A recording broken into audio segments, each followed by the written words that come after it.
வணக்கம் நண்பர்களே. தமிழக அரசு குடும்பத் தலைவர்களுக்கு மாதம் 1000 ரூபாய் கொடுத்து வந்த நிலையில் இந்த மாதம் திடீரென 5000 ரூபாய் கொடுத்திருக்கிறது. இதை பற்றி நாம் தமிழர் கட்சியின் ஒருங்கிணைப்பாளர் சீமான் அவர்கள் ஒரு அறிக்கையை கொடுத்துள்ளார். அந்த அறிக்கையில் பார்த்தீங்கன்னா 5000 ரூபாய் கொடுத்து அடுத்த 5 ஆண்டுகள் தமிழ்நாட்டை கொள்ளையடிக்க துடிக்கிறது திமுக அரசு.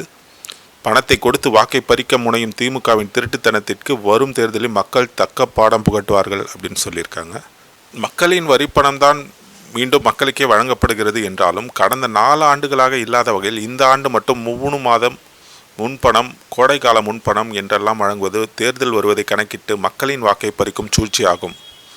கடந்த 2021ஆம் ஆண்டு சட்டமன்ற தேர்தல் அறிக்கையில் ஆட்சிக்கு வந்தவுடன் அனைத்து பெண்களுக்கும் 1000 ரூபாய் தருவோம் என்று தேர்தல் வாக்குறுதி அளித்த திமுக முதல் 2.5 ஆண்டுகள் அதனை தராமல் ஏமாற்றியது. முதல் 30 மாதங்களுக்கு தர வேண்டிய 30,000 ரூபாயை ஏமாற்றிவிட்டு தற்போது தேர்தல் வருவதை முன்னிட்டு வெறும் 2,000 ரூபாயை மட்டும் கூடுதலாக கொடுத்துவிட்டு மீதமுள்ள 28,000 ரூபாயை ஏமாற்ற நினைப்பது மக்களை முட்டாளாக்கும் இழிச்செயலாகும். அது மட்டுமின்றி அனைத்து பெண்களும் உரிமை தொகை என்ற தேர்தல் அறிக்கையில் கூறிய திமுக பின்னர் தகுதியுள்ள பெண்களுக்கு மட்டும் தருவோம் என்று சுருக்கி இன்று வரை பல்லாயிரம் பெண்களுக்கு தராமல் ஏமாற்றி வருகிறது. இந்த ஆண்டு பொங்கல் பரிசு தொகை, கோடைக்காலம் சிறப்பு தொகை அனைத்தும் வழங்கும் திமுக அரசு இதையெல்லாம் சென்ற ஆண்டு வழங்காதது ஏன்?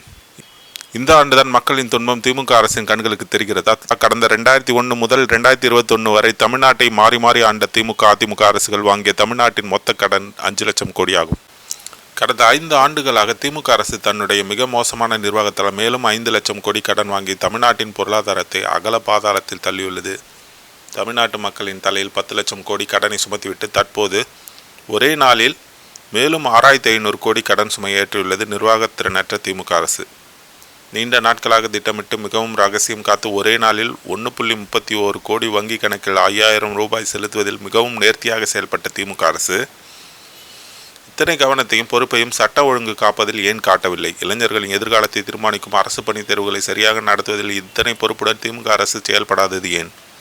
நாள்தோறும் நடைபெறும் படுகொலைகளையும் பாலியல் வன்கொடுமைகளையும் தடுப்பதில் இத்தனை வேகமாக செயல்படாதது ஏன்? பல்கி பெருகியுள்ள போதைப் பொருள் பழக்கத்தை கட்டுப்படுத்தல் இத்தனை வேகமாக செயல்படாதது ஏன்?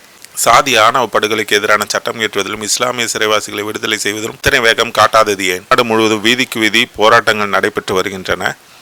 நிதிநிலையை காரணம் காட்டி அதனையெல்லாம் நிறைவேற்ற மறுக்கும் அரசு இப்போது மட்டும் நிதி சிக்கல் இல்லாமல் போனது எப்படி? மக்களின் நன்மை குறித்த எந்த சிந்தனையுமின்றி வெறும் வாக்கு வங்கியை மட்டும் குறிவைத்து செயல்படும் திமுக அரசின் இத்தகைய தேர்தல் கால நாடகங்கள் வெட்கக்கேடானது.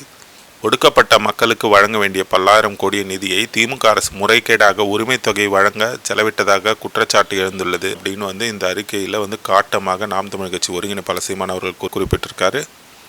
மீண்டும் ஒரு வீடியோவில் சந்திப்போம். நன்றி, வணக்கம்.